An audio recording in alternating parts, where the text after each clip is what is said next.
Auburn just finished their first A-Day under Coach Hugh Freeze, and so I want to go over a few key points, and I want to talk about my overall thoughts of today's A-Day. I want to tell you some of my favorite plays, and I also want to talk about some interesting criticism that Hugh Freeze made on the ESPN broadcast about one of Auburn's players. So let's start first with my overall thoughts. So I want to tell you mostly positive. There's one critique I have about this A-Day overall. So let me start with the critique. The critique is, why this weekend? So we could have had any weekend in April, and Auburn chose to have it today. This is Masters weekend. It's Easter weekend, so it's harder for people to show up because you got family stuff going on. And so I'm just interested in why they chose this weekend. Ultimately, it's their decision. It could have been because there's not a lot of other teams having a spring game this weekend, so there's more of a spotlight on Auburn. But at the same time, I feel like we could have had more fans in the stadium if it had been on a different weekend. That's a small critique, but it's just a criticism that I did have. Other than that, I just want to tell you, first, I mentioned my overall thoughts of today's game. I did watch the whole thing on ESPN Plus. I did not get to go to the game in person. If you did, I'd love to know your thoughts in the comments below. But for this game, I have some notes I'm going to read off. I did have that, just in case you did not watch it, the defense started with 24 points, offense started with 0, and so the goal was for the defense to keep the offense under 24 points, which would give them the win. They actually, during the game, started, they eliminated one of the quarters, and that was due to the rain. So if you did not see this, the weather played a lot into what we saw on the field, and it actually ended with Hugh Freeze dropping a quarter from the game. So we had the first half, first 2 quarters, and then they decided to go ahead and go into the final quarter, skipping the third quarter. As far as my overall thoughts, I think the biggest takeaway from this game is that this was more of a morale booster for the team, it felt like. It was we were very limited because of the weather, so there's a lot that we typically see on A-Day that we did not get to see today, mainly a passing game. We saw some passing, but for the most part it was just run heavy, and that had to do with the weather. They threw some passes, but most of them were dropped. And that's because it's ball slippery. It's harder to throw the ball. It's harder to catch the ball. There was 1 or 2 pretty good passes that did happen during this game, but for the most part, it was a very run-heavy A-Day, and that's okay. I mean, we're not going to see everything that the coaches have planned. It's not that kind of atmosphere. You don't want to give the teams your whole playbook before the season even starts. But at the same time, you do want to see what your different quarterbacks are capable of. And we didn't get to see too much of that. We did see, we saw TJ Finley, we saw Holden Garner, we saw Robbie Ashford. They all got meaningful snaps, but we didn't get to see a whole lot of difference between these quarterbacks for the most part, other than the obvious, which is Robbie Ashford being able to run the ball. That happened quite a bit. Outside of that, I want to tell you about some of my favorite plays that we saw during this game. There was, once again, it was run heavy, so there weren't a whole lot of standout plays, but I do want to talk about the plays that did stand out to me, and there's a couple of them. The first one was on the opening drive. Robbie Ashford had a pretty good run for a touchdown on the opening drive, so I'll show a clip of that real quick. There was also my favorite play of the game, and this may be everyone else's favorite play as well. There was a 39-yard pass completed from Robbie Ashford to Dawson, and that was what I wanted to see a lot of during this A-Day. The weather just really didn't allow for it, but we did get one really good pass completion from Robbie Ashford, and I was honestly happy to see it from him because this is an area we want to see some growth from Robbie in the offseason. Unfortunately, we didn't get to see much of this from anybody. The passes were very scarce throughout this whole scrimmage or this whole A-Day, but this was one very notable pass play that happened. Let's see.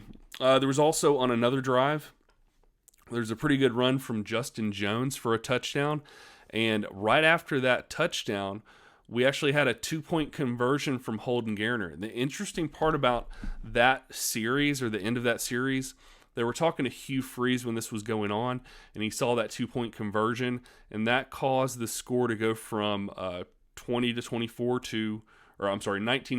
to 21 to 24. So it put the offense within 3 points of the defense. And when Hugh Freeze saw that, he's like, "Oh, I'm hoping we're going to set this up for a last-second field goal attempt from our kicker. I'd like to see what they do under pressure." Said something to that effect. And so you knew after this that the offense, they were going to try to get it set up for that last-second field goal. He's like, I'd love to see a last-second 40-yard field goal attempt. Well, Hugh Freeze almost predicted it to the T. It was not a 40-yard field goal attempt, but it was a 33-yard field goal attempt.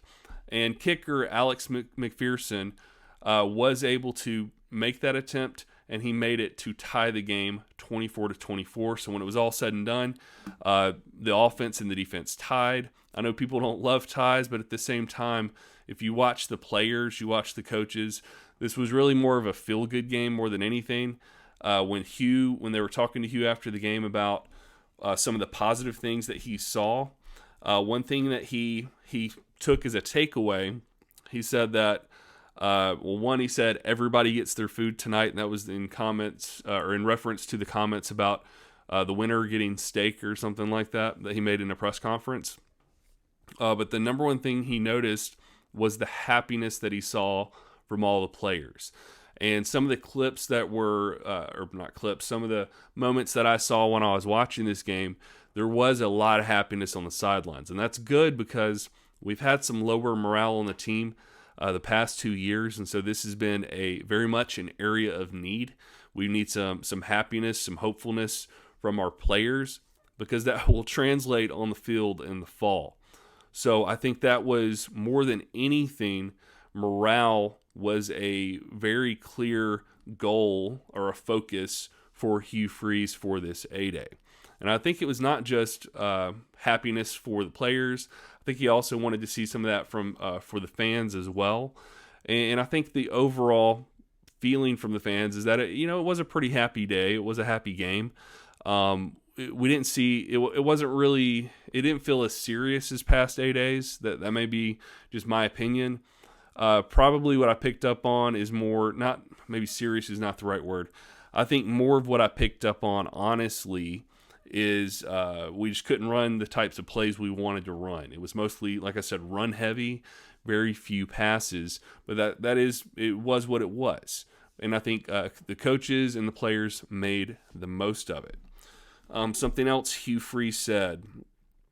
He said he's really interested in how we handle the noise from the transfer portal.